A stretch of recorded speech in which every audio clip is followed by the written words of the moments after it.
All right, let's jump into treatment of sleep disorders. So, a normal sleep pattern has a sleep cycle. It's driven by circadian rhythm, broken into non-REM and REM sleep, and there are several neurotransmitters involved. So, that gives us a couple medications we can use. How much sleep is needed, varies based on age. Obviously, it decreases as we get older. Then there's things that happen through life that can adjust that, like pregnancy. Women who are pregnant can require 3 more hours of sleep than usual, so they may need help sleeping. Insomnia is characterized by difficulty falling asleep, maintaining sleep, or experiencing non-restorative sleep. And so you can have transient, which is just due to life events or something that's going to pass, short-term, and chronic insomnia. So factors that can cause insomnia that you want to look for before we start prescribing medication are substance abuse, alcohol use, medications, psychiatric factors, depression, anxiety, and medications.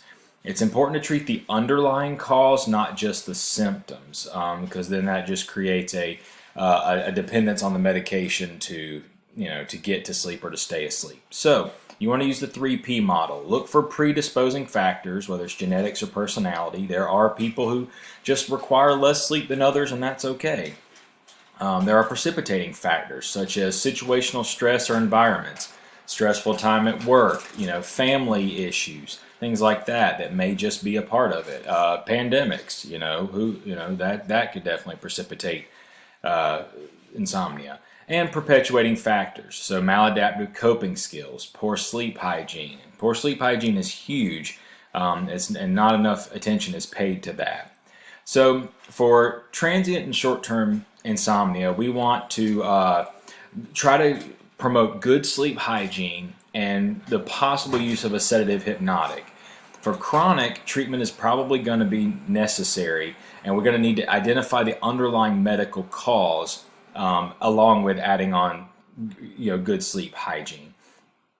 And both types of insomnia can impact concentration and accomplishing tasks, so that can affect our normal daily lives.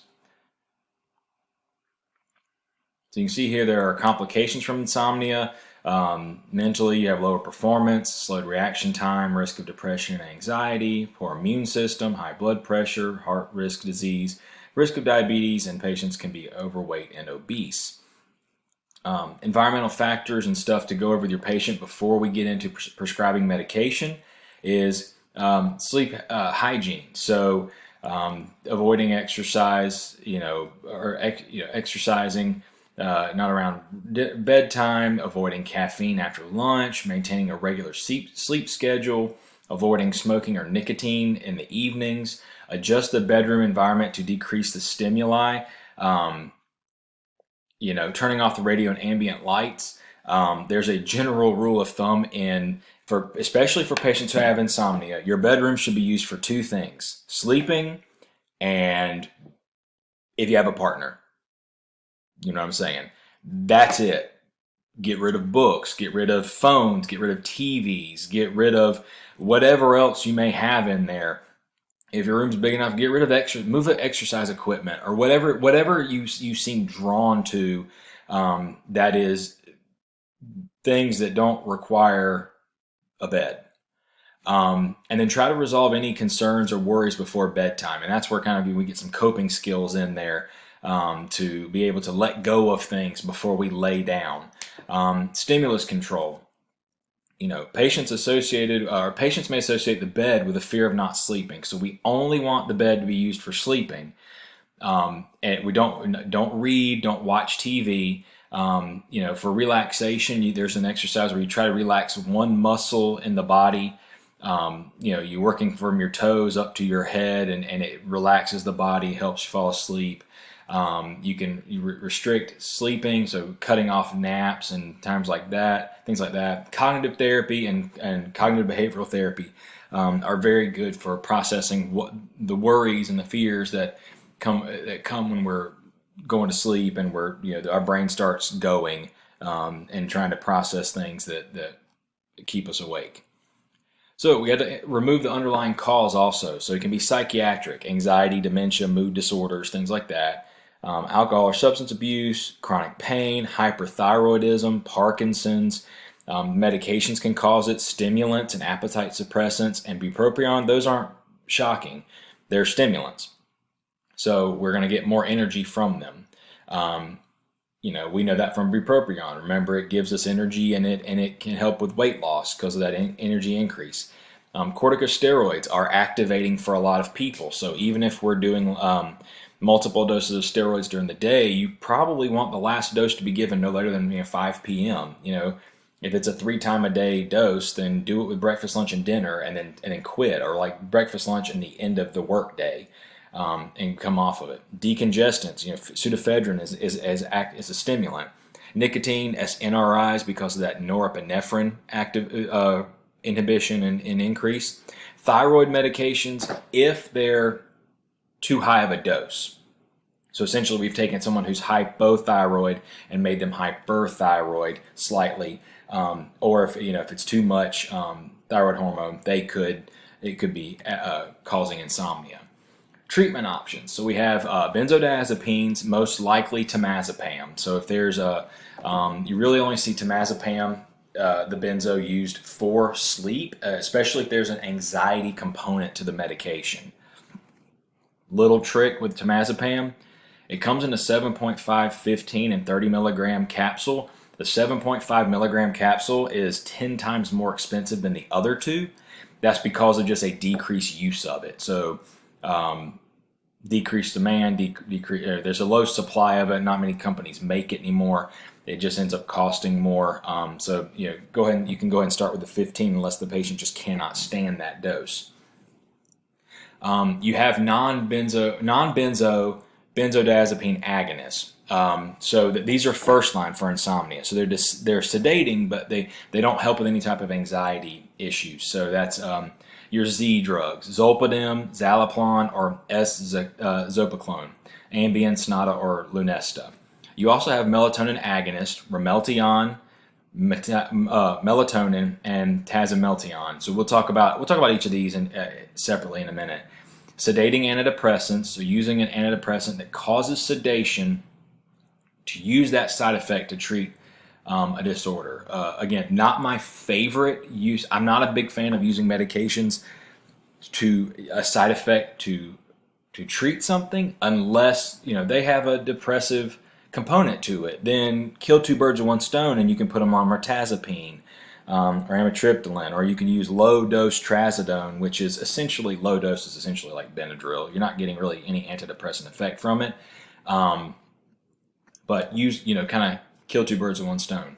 And you have antihistamines or diphenhydramine, which is not recommended because you're going to end up causing urinary retention, and there's other anticholinergic side effects. So we're not really able to watch the usage. If we start them on something that's over the counter, then we don't know if we may not be writing prescriptions, but we don't know if they're using it anymore.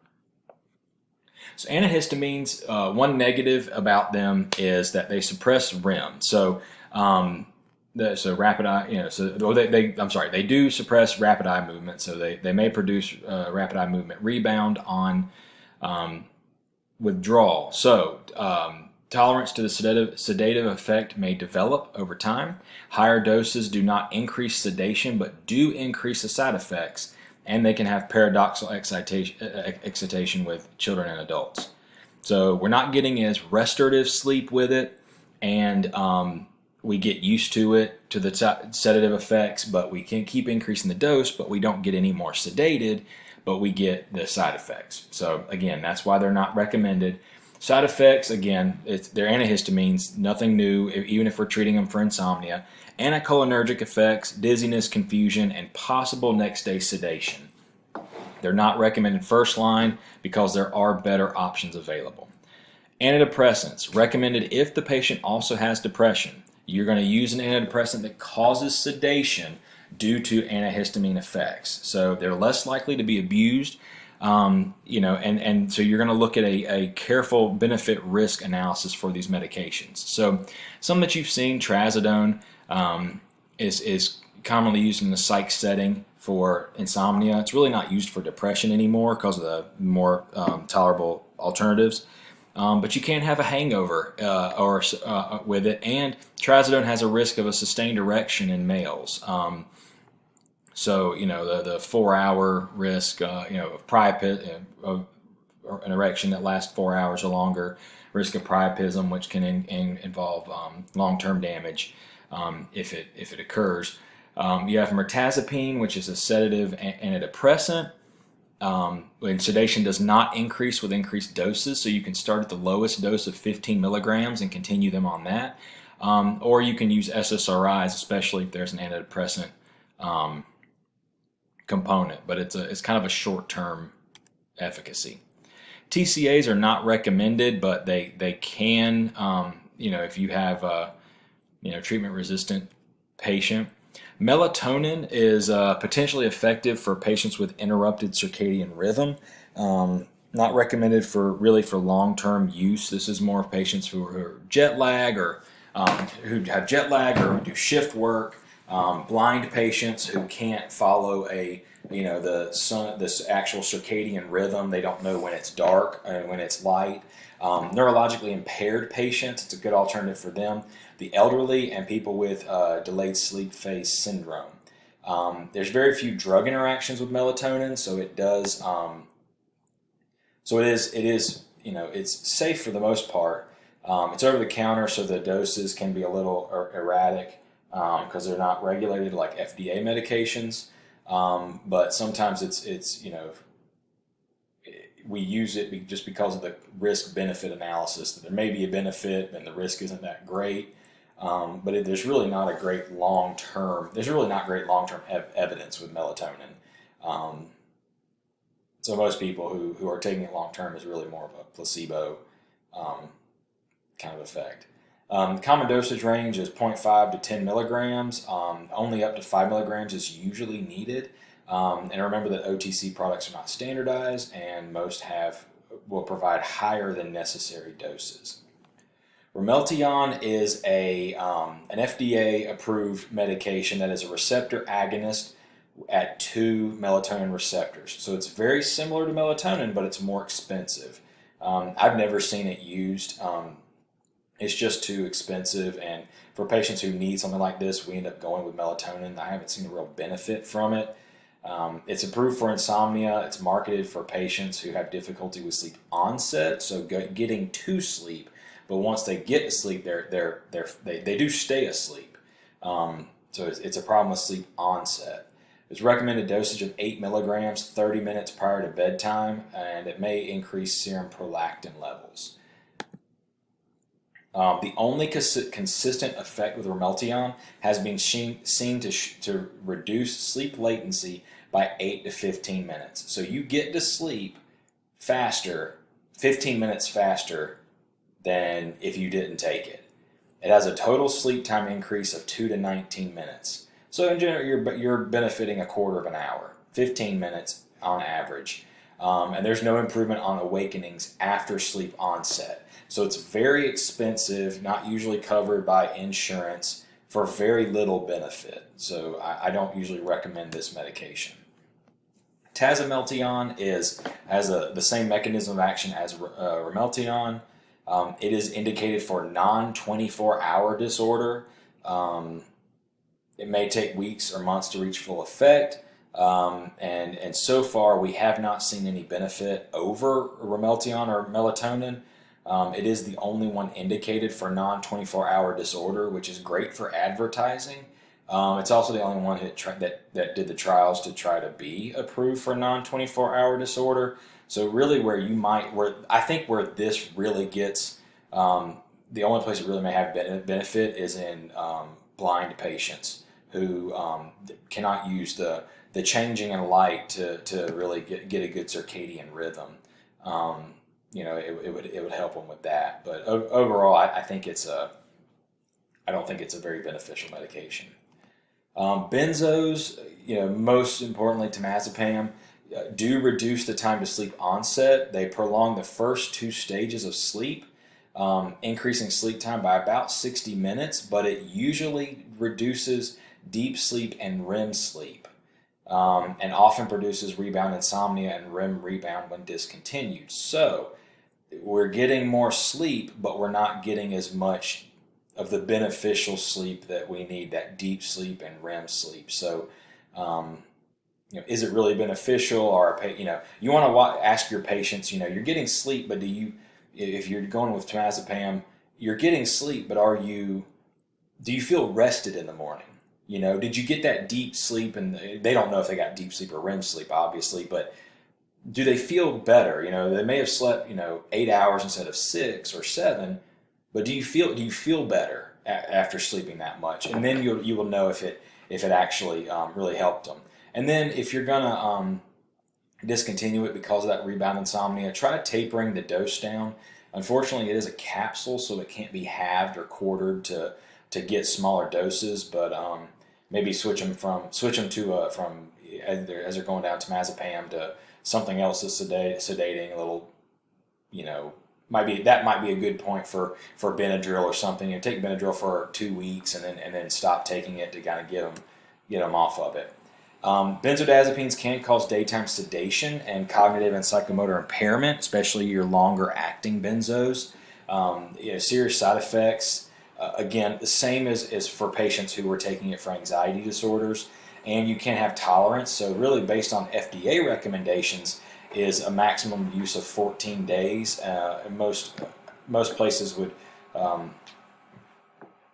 Most medical bodies, would recommend for 5 to 7 days, just to try to restore the normal sleep cycle, and then come off of it.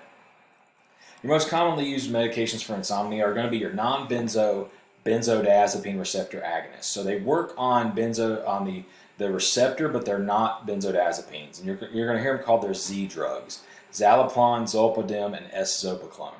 The mechanism of action is they do work on the GABA receptor, but they are slightly different than benzos. So they don't get as many of the negative effects as benzos.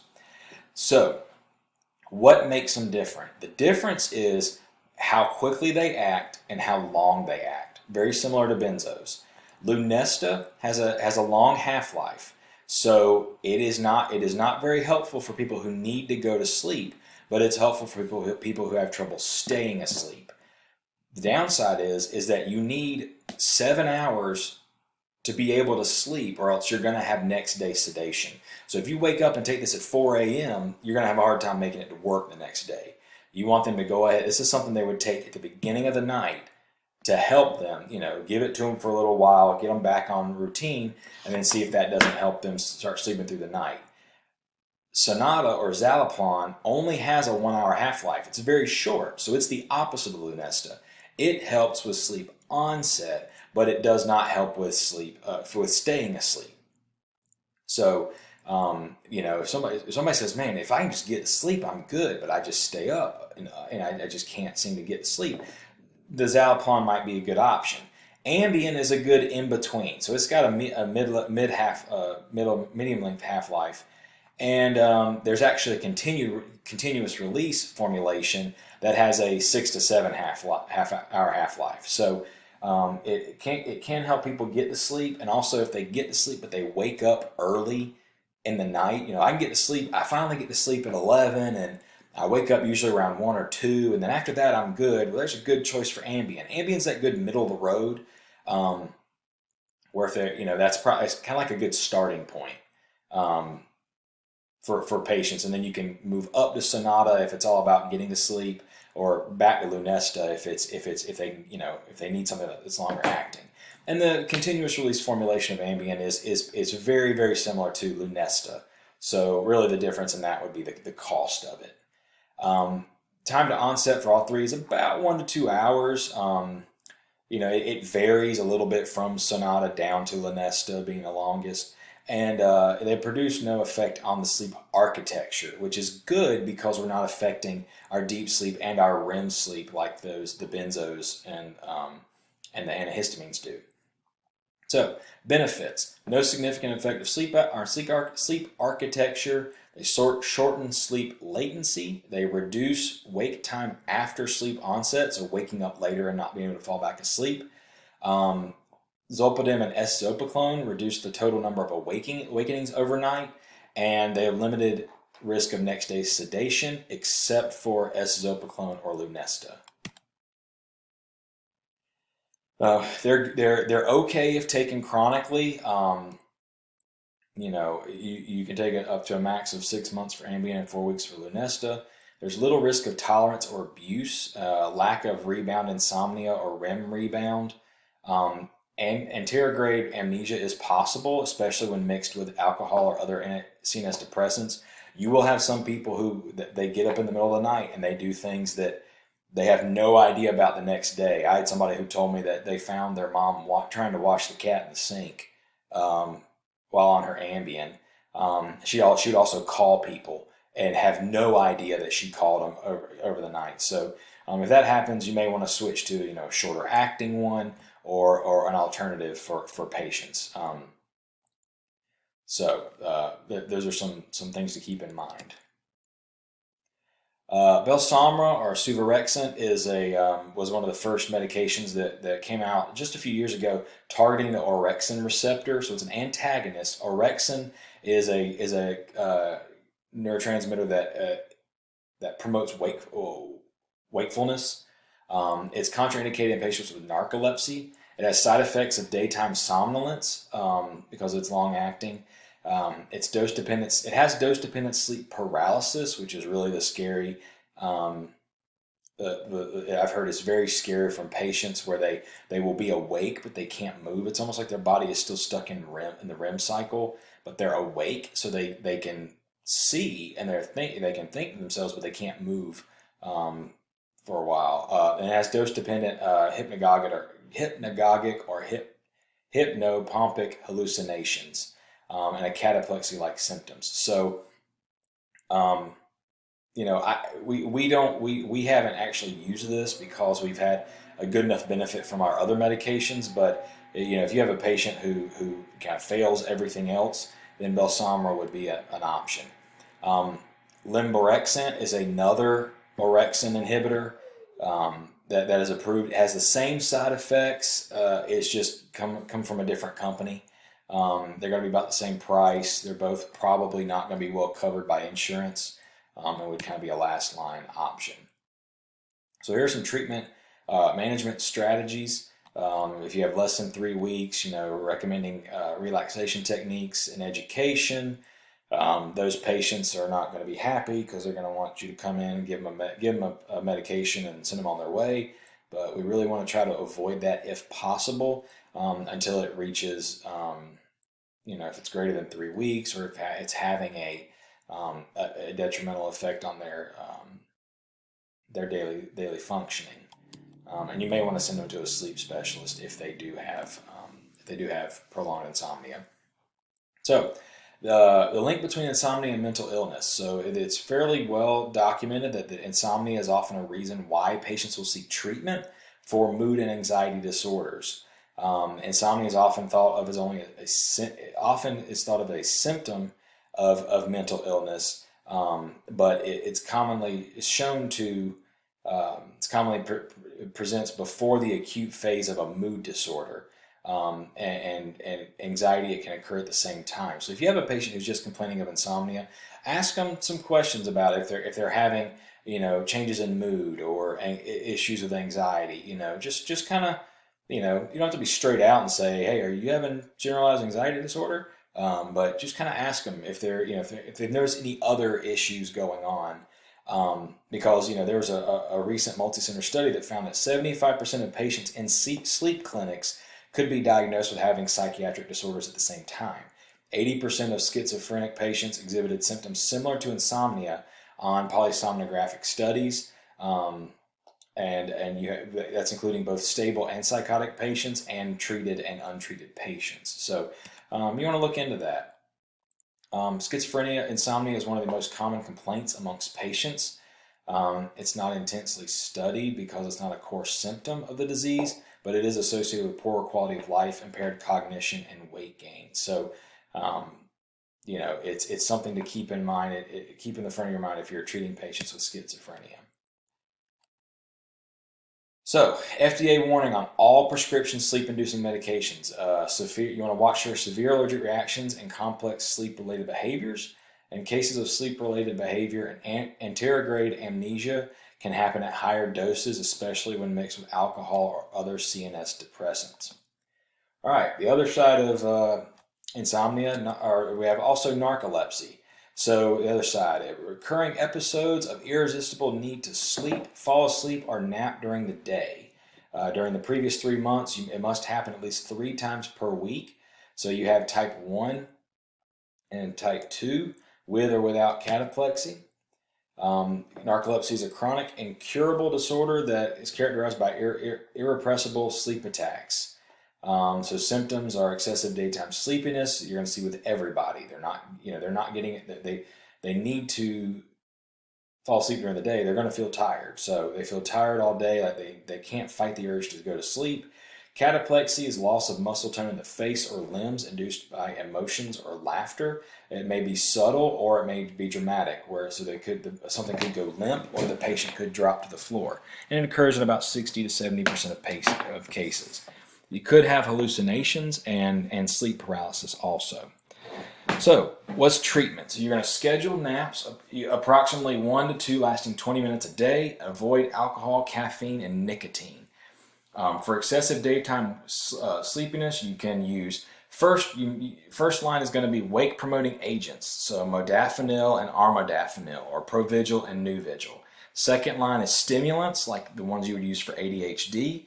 You have solriamfetol and pitolisant, sodium oxybate used for cataplexy, and then last line would be SSRIs and SNRIs. So the individual agents. Modafinil and armodafinil are CNS activating medications. They're thought to increase dopamine through reuptake inhibition. They're given in the morning. They are hepatically adjusted. They're a controlled substance. They have less abuse potential than stimulants, and may just keep in mind they may reduce the effectiveness of oral birth control also. Adverse effects: increased blood pressure, headache, nausea, vomiting, and anxiety or worsening anxiety symptoms. They can cause Stevens-Johnson syndrome, or they can cause TINS. So watch out for a rash. Usually happens within the first 5 weeks. They can cause angioedema, and you do not want to use in patients with cardiac abnormalities. Drug interactions: modafinil induces cytochrome P3A4, so it's going to cause the metabolism of a lot of medications, and both can inhibit 2C19. So if you're gonna treat cataplexy, you can have sodium. You can use sodium oxybate. It's called Xyrem. It's a controlled substance. C3. It has a REMS program, so you have to actually be enrolled in this program and approved to use it. You can't just write a prescription for it before going through the training. It changes the sleep architecture by decreasing nighttime awakenings and increasing REM sleep. It improves nocturnal sleep through CNS depression and GABA agonism. It reduces frequency and severity of attacks, but if abruptly discontinued, the symptoms will gradually return. It's given 4.5 milligrams a day in 2 divided doses, one at bedtime and the second in 2 to 4 hours in the middle of the night. You can increase it to 9 milligrams a day, and you want to take it on an empty stomach. Lots of warnings: respiratory depression, abuse, misuse, withdrawal symptoms. Use caution with patients with sleep disordered breathing, parasomnias. There's a high sodium content, so watch for hypertension. Adverse effects: you have a drunk feeling, sleepwalking, nocturnal enuresis, so you don't wake up to go to the bathroom. Night cold sweats, anorexia, and then the abuse potential. So there's a lot to take into account when prescribing this medication. It has an onset of 30 minutes. It improves within a few days of initiation, the cataplexy, but it may take 8 to 12 weeks for a full effect, and it has a short duration, which is why we have to take that dose in the middle of the night. Drug interactions: avoid CNS depressants. In Depakote, the sodium oxybate should be reduced by 20% if it's given together. And you want to start at a lower dose if you're starting sodium oxybate on a patient who's already on Depakote. Excuse me. Patient education, you want to go ahead and tell them to mix both doses before bed. That way they can wake up, take it, and lay back down. Take the dose while seated and remain in the bed after taking it because it works so quickly. Consume the dose within 24 hours of mixing and do not operate heavy machinery when on this medication. Solriamfetol is FDA approved fairly recently for excessive daytime sleepiness from narcolepsy or obstructive sleep apnea. It is a dopamine and norepinephrine reuptake inhibitor. Similarly to bupropion, it has a precaution in tachycardia and hypertension, and can cause psychiatric symptoms, especially because we're increasing dopamine in patients who already have a history of psychosis and bipolar disorder.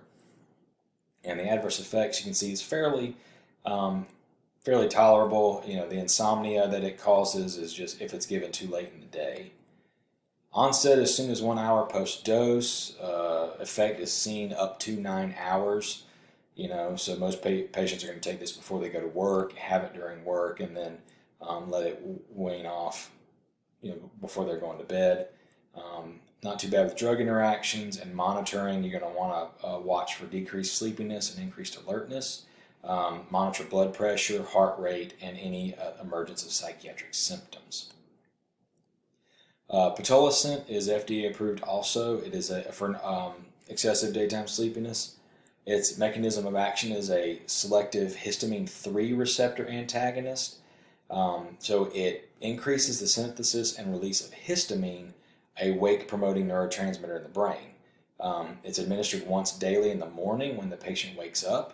And the precautions you want to watch for are severe hepatic impairment and QT prolongation when patients who have other medications that also have a prolonged QT interval.